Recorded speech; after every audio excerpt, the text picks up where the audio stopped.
Hello. I hope you liked the first chapter of Little Women, and I hope you had a good day or night or whatever. Um, I am going to read chapter 2. I don't know if I'll get through all of it because it's kind of late and I have to work tomorrow morning early, but I thought I'd read at least a little bit of it. It's called A Merry Christmas. Joe was the first to wake in the gray dawn of Christmas morning. No stockings hung at the fireplace, and for a moment she felt as much disappointed as she did long ago when her little sock fell down because it was so crammed with goodies. Then she remembered her mother's promise, and slipping her hand under her pillow, drew out a little crimson-covered book. She knew it very well, for it was that beautiful old story of the best life ever lived, and Joe felt that it was a true guidebook for any pilgrim going the long journey. She woke Meg with a Merry Christmas and bade her see what was under her pillow. A green-covered book appeared, with the same picture inside and a few words written by their mother, which made their one present very precious in their eyes. Presently Beth and Amy woke to rummage and find their little books also, one dove-colored, the other blue, and all sat looking and talking about them, while the east grew rosy with the coming day. In spite of her small vanities, Margaret had a sweet and pious nature, which unconsciously influenced her sisters, especially Jo, who loved her very tenderly and obeyed her because her advice was so gently given. "Girls," said Meg seriously, looking from the tumbled head beside her to the two little night-capped ones in the room beyond, "Mother wants us to read and love and mind these books, and we must begin at once. We used to be faithful about it, but since Father went away and all this war trouble unsettled us, we have neglected many things. You can do as you please, but I shall keep my book on the table here and read a little every morning as soon as I wake, for I know it will do me good and help me through the day." Then she opened her new book and began to read. Jo put her arm around her and, leaning cheek to cheek, read also with a quiet expression so seldom seen on her restless face.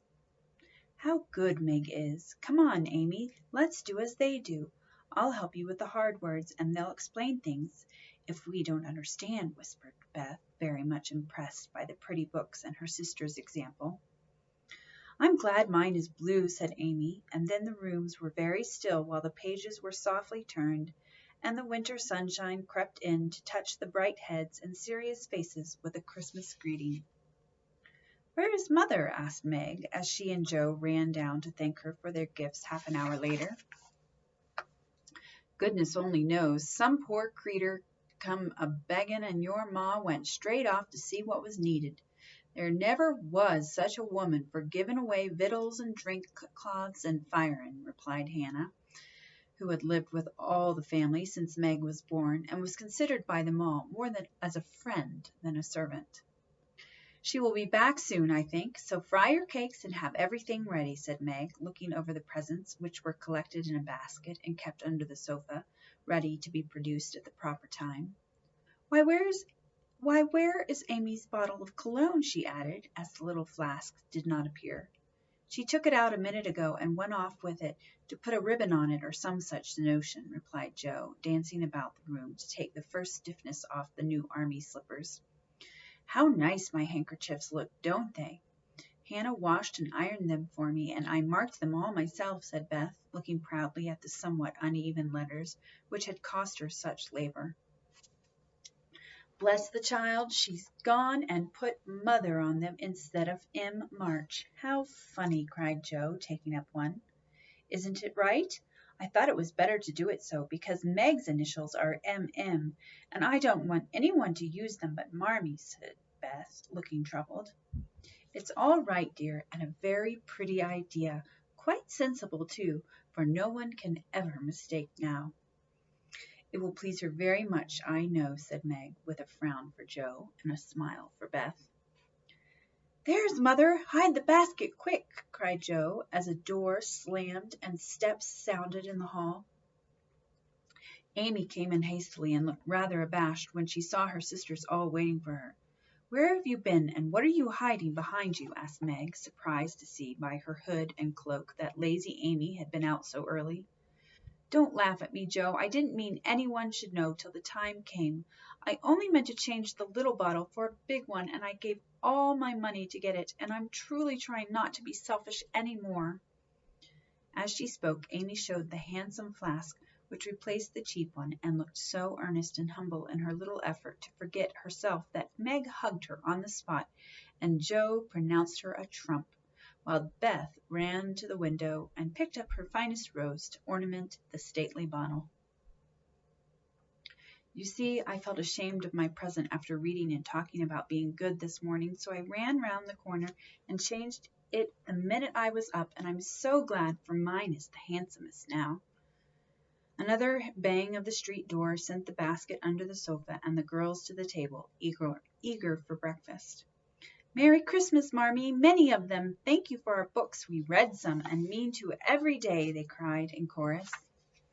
"Merry Christmas, little daughters. I'm glad you began at once, and hope you will keep on. But I want to say one word before we sit down. Not far away from here lies a poor woman with a little newborn baby. 6 children are huddled into one bed to keep them from freezing, for they have no fire. There is nothing to eat over there, and the oldest boy came to tell me they were suffering hunger and cold. My girls, will you give them your breakfast as a Christmas present?" They were all unusually hungry, having waited nearly an hour, and for a minute no one spoke. Only a minute, for Joe exclaimed impetuously, "I'm so glad you came before we began."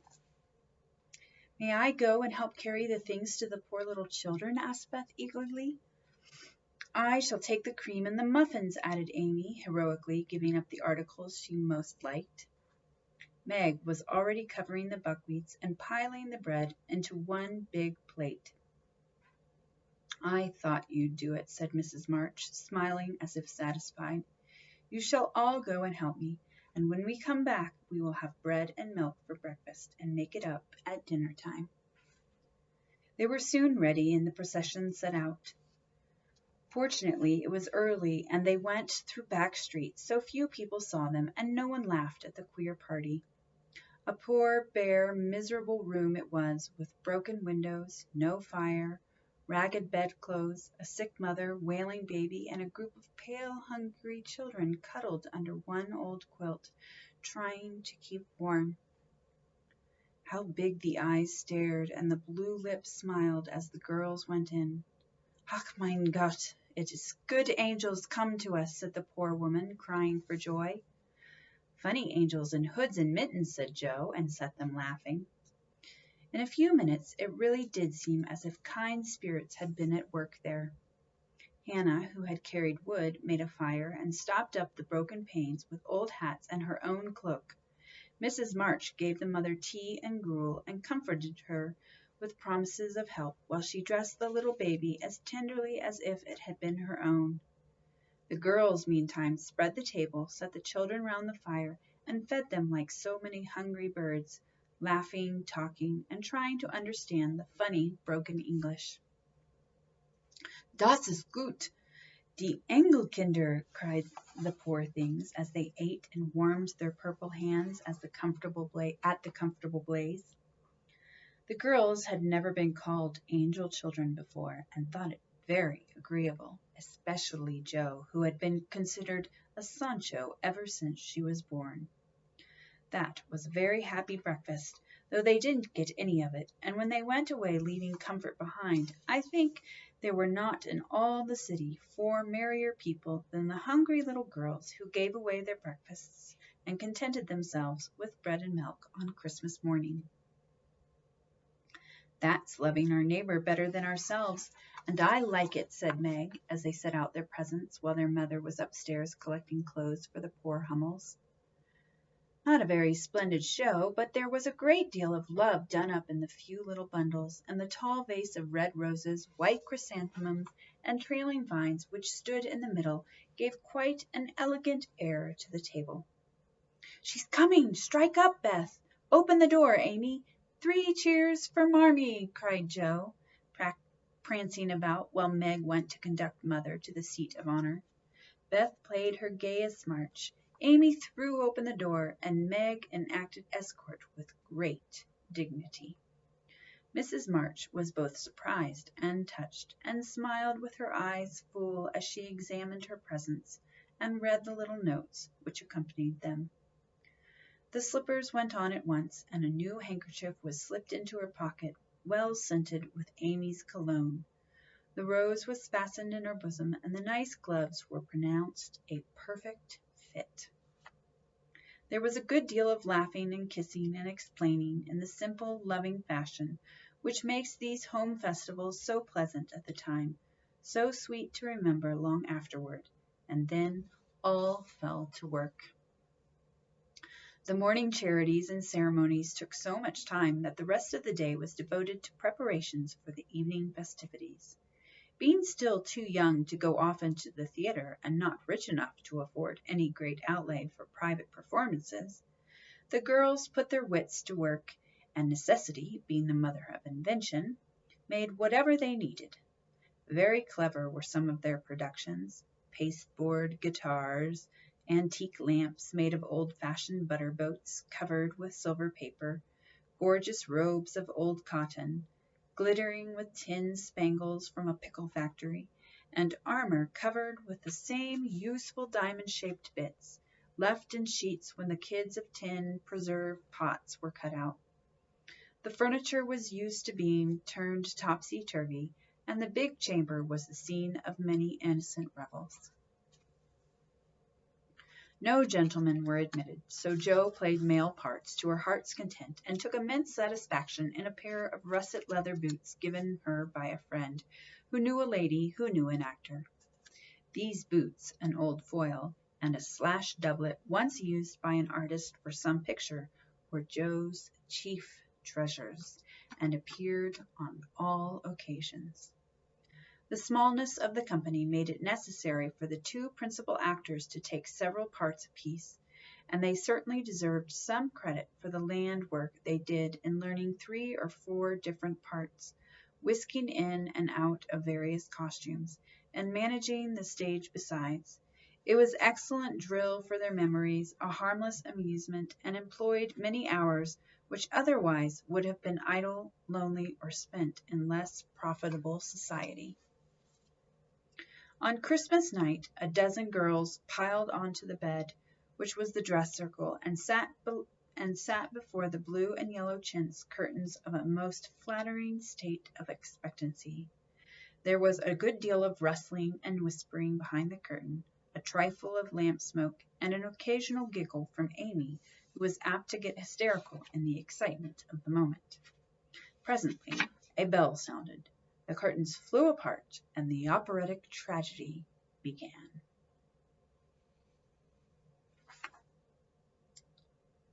Let's see. Just a second. I think, that's probably a good place to stop for now for me. All right. We will read about the operatic tragedy tomorrow. Bye.